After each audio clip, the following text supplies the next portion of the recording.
Good afternoon, everybody. First of all, it's been lovely this week to see all of your work regarding the year of the Word and the God who speaks. It's been lovely to see all of the illuminated scripture and the artwork inspired by St. Matthew's Gospel, so please keep that up. I know it was something that we were focusing heavily on as a school till all of this happened with COVID, and hopefully we can pick it back up when we do all start back in September. So it'll be great to see. Also, you'll notice that this morning we have started a very exciting project with other schools, Catholic schools in the area, not just in the St. Ninian Federation. So we have St. Cuthbert's, St. Bede's, Newman Catholic School, alongside the Knights of St. Columba. And every day we'll be bringing you a chapter from St. Matthew's Gospel, read by members of staff from other schools and members of the Knights. So please keep an eye on that. Today we started with chapter 1 with Mr. Tony Perini from the Knights. It's available on the Facebook page and also on YouTube. So please, every day we'll be having more and more of those. So please keep in touch. Right, can we start today as we would with any assembly with the sign of the cross? So in the name of the Father, and of the Son, and of the Holy Spirit, amen. As I said, Friday was the Feast of the Sacred Heart, an incredibly important feast, incredibly important devotion, with it being the month of June, being devoted to the Sacred Heart, our parish being the Sacred Heart parish. So today we're going to be looking at the Feast of the Sacred Heart, the significance of the Sacred Heart, a bit of history about the Sacred Heart and its devotion. We're also looking at St. Margaret Mary, because we can't look at the Sacred Heart of Jesus without looking at St. Margaret Mary. And I know that we all attend St. Margaret Mary's school, but do we actually know much about St. Margaret Mary? Well, we will do at the end of today's assembly. Devotion to the Sacred Heart of Jesus began to spread in the High Middle Ages. The first known hymn dedicated to the Sacred Heart was written by Herman Joseph, and we sang, "I hail thee, kingly heart most high." The devotion began to spread throughout the ages and across the centuries, and especially to those in consecrated lives. The modern form of the devotion is mostly based on St. Margaret Mary, who was a French nun. Jesus appeared to her between 1673 and 1675, and our Lord taught her the specific devotion. Receive communion on the first Friday of every month, Eucharistic adoration on a Thursday, and to celebrate the Feast of the Sacred Heart. After her death in 1690, the devotion was spread by many groups. In 1765, Pope Clement XIII approved a feast for the Sacred Heart, but only for France. 91 years later, Pope Pius IX expanded the feast for the whole Church. A few years later, in 1891, Pope Leo XIII stated, "When the Church, in the days immediately succeeding her institution, was being oppressed beneath the yoke of the Caesars, a young emperor saw in the heavens a cross, which became a happy omen of the glorious victory to come. And now, behold, a new blessed and heavenly token is offered to our sight, the most Sacred Heart of Jesus." With a cross rising from it and shining forth with such dazzling splendour amidst flames of love. Ut eruat a morte, anima seorum.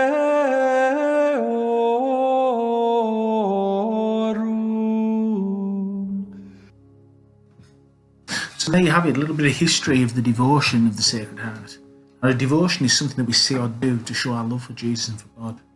And the Sacred Heart itself is an image that shows God's love for us. It's got one of the deepest meanings in our church, and it's present in a lot of portraits of our Lord, and even in the statues that I have myself in the school office that we use for our assemblies. The heart shows his love for us all. He bears his heart, he shows us his heart, he gives us, he offers us his heart. And you'll see that his heart is encircled with a crown of thorns. And those thorns represent those used at the crucifixion, but also represent those thorns, those sins that we as humans make. And then we might have the cross coming from the heart, and that cross itself symbolises the crucifixion.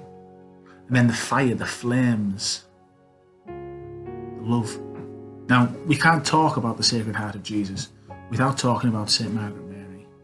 But what do we actually know about her and her life? And why is she so important? Margaret Mary was born in Burgundy in France.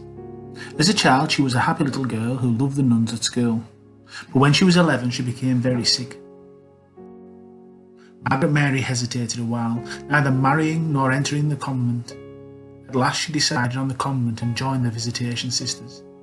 She was kind and humble, but often made others impatient since she was slow and clumsy. But she was dear to Jesus. Jesus appeared to St. Margaret Mary and showed her his Sacred Heart. His heart was encircled by a crown of thorns that was a symbol of his great sacrifice. Jesus told her how much he loves each one of us and wanted her to spread devotion to his Sacred Heart. It was a very hard thing to do, as not many people believed she had really seen Jesus. Some were angry with her for trying to spread the new devotion. This brought her lots of suffering, yet she did her best to carry out the Lord's wish. Jesus blessed her hard work and pain, and today this wonderful devotion to the Sacred Heart is practiced all over the world. So to those devoted to the Sacred Heart, Jesus makes 12 promises. I will give them all the graces necessary for their state of life. I will establish peace in their families. I will console them in all their troubles. They shall find in my heart an assured refuge during life, and especially at the hour of their death. I will pour abundant blessings on all their undertakings.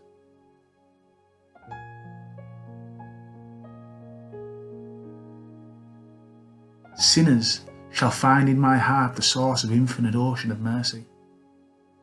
Tepid souls shall become fervent. Fervent souls shall speedily rise to great perfection. I will bless the homes where an image of my heart shall be exposed and honoured. I will give to priests the power of touching the most hardened hearts.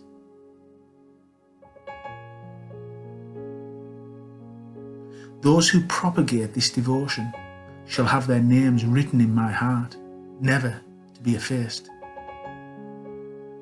And the all-powerful love of my heart will grant to all those who shall receive communion on the first Friday of 9 consecutive months the grace and final repentance. They shall not die under my displeasure, nor without receiving their sacraments. My heart shall be their assured refuge at the last hour. There you go. Isn't it amazing that St. Margaret Mary, the saint that our church is named after, the saint that our school's named after, had such a huge impact on the world. And our Lord chose her to appear to and share the news and the importance of the Sacred Heart to. And that burning heart, that burning love for Jesus is available for all of us if we accept it. So that burning heart and that burning love I want us to keep in our hearts. And I want us to think about those people in our prayer hands, those little people, and those people that are closest to us. And hope that that heart, that most sacred heart, the love of that sacred heart can touch those people.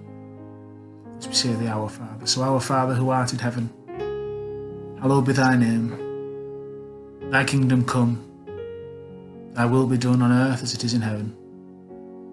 Give us this day our daily bread, and forgive us our trespasses, as we forgive those who trespass against us. And lead us not into temptation, but deliver us from evil. Amen. Saint Margaret Mary, pray for us. In the name of the Father, and of the Son, and of the Holy Spirit. Amen. It was fantastic to be back in school myself this week. It was lovely to be in there and see so many of you in the building, and also still to be keeping in touch with so many of you at home. Remember, there'll be another group of children coming to join us this week in the building. But as I've always said, that's a building Margaret Mary's is every single one of you. So no matter where you are, keep doing what we expect in our school. Keep the work coming in. Remember, every morning there'll be another chapter from St. Matthew's Gospel. So Please listen and you'll hear your teachers and other teachers from around the city and other members of the Knights of St Columba around the city reading us St Matthew's Gospel. And please stay safe, take care, and I will speak to you all very, very soon. Just before I go, make sure though, we still do keep sending our man superhero things in, because I have heard from the man and it's very, very likely that he might be making an appearance in Carlisle, possibly coming to see some of our children in the area. And that's all down to your hard work. So please keep that work coming in and let's make sure that we can get our chance to see him. Take care everybody. God bless. Bye bye.